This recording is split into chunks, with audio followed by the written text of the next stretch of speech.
बिस्मिल्लाहिर्रहमानिर्रहीम। अल्हम्दुलिल्लाहिल्लज़ी ख़लक़स समावाति वल अर्ज़ व ज़ाला अज़्ज़ुलुमात वन नूर।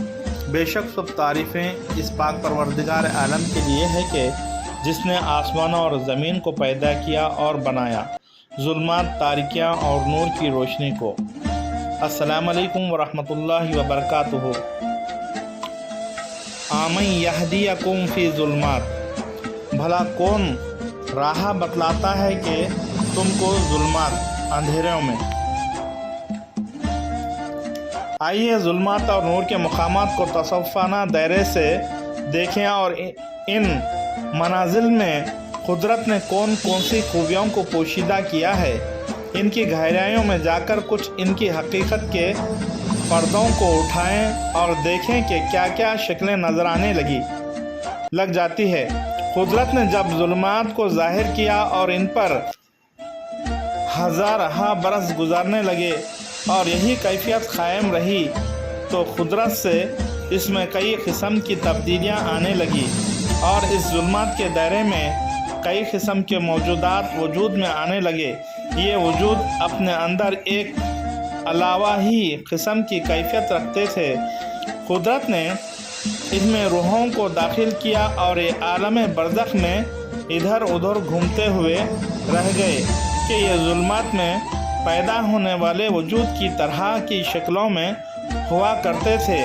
इनकी शक्लें जानवरों की तरह, परिंदों की तरह हुआ करती थी और कभी कभी जिस तरह सांप की शक्ल भी हुआ करती है, तरह तरह के भी ज़ाहिर हुआ करते थे।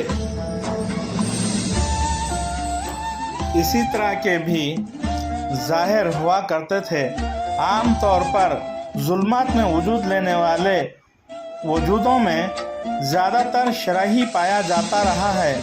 ये वजूद अपनी शक्ल बदलने की कुदरत भी रखा करते थे, कभी इस शक्ल में तो कभी उस शक्ल में। इनमें मुज़क्कर व मुअन्नस भी हुआ करते थे।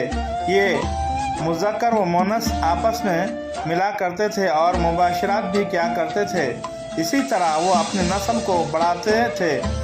इनके वजूद एक लचकदार अंदाज के हुआ करते, कभी वो नज़र आते और कभी ओझल हो जाते।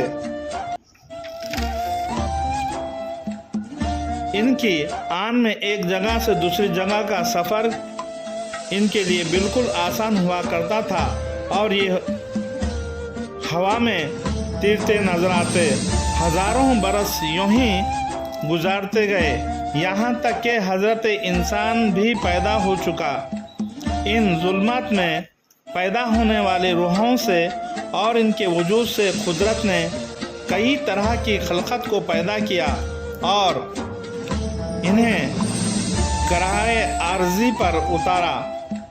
अक्सर ये अरवाह अपनी शैतानी क़ुव्वत के सबब आपस में लड़ते झगड़ते थे, जो वजूद ज़ुल्मात में पैदा हुए हैं और हमा किस्म की सूरत व शक्ल रखते हैं।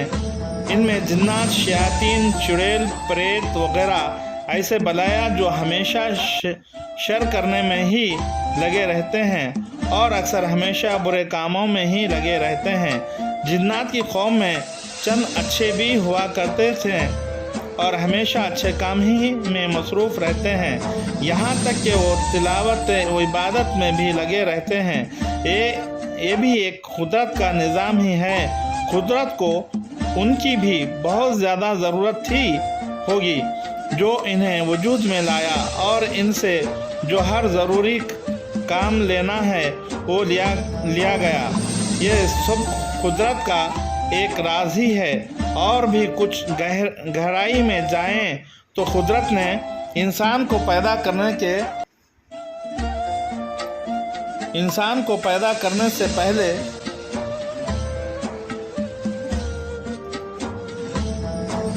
कुदरत को इनकी भी बहुत ज़्यादा ज़रूरत थी होगी जो इन्हें वजूद में लाया और इनसे जो ज़रूरी काम लेना है वो लिया गया है। ये सब कुदरत का एक राज ही है। और भी कुछ गहराई में जाएं तो कुदरत ने इंसान को पैदा करने से पहले ही इन अरवाहों को पैदा किया है जो ज़ुल्मात में पैदा हुए हैं। कुरान शरीफ में कई मुकामात पर الجن والانس کا ذکر آیا ہے۔ پہلے جنات کی بات آئی ہے اور اس کے بعد انس کی بات یعنی انسان کی بات آئی ہوئی ہے۔ اس سے یہ ثابت ہوتا ہے کہ ابتدائی منزل ظلمات کی ہے، جو کہ ایک راز ہے۔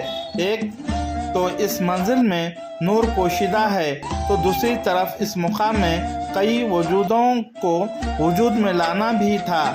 یہ یقیناً حیرت انگیز مقام ہے۔ ظلمات میں پیدا ہونے والے ارواح اور وجود میں پہلے سے بھی ہیں۔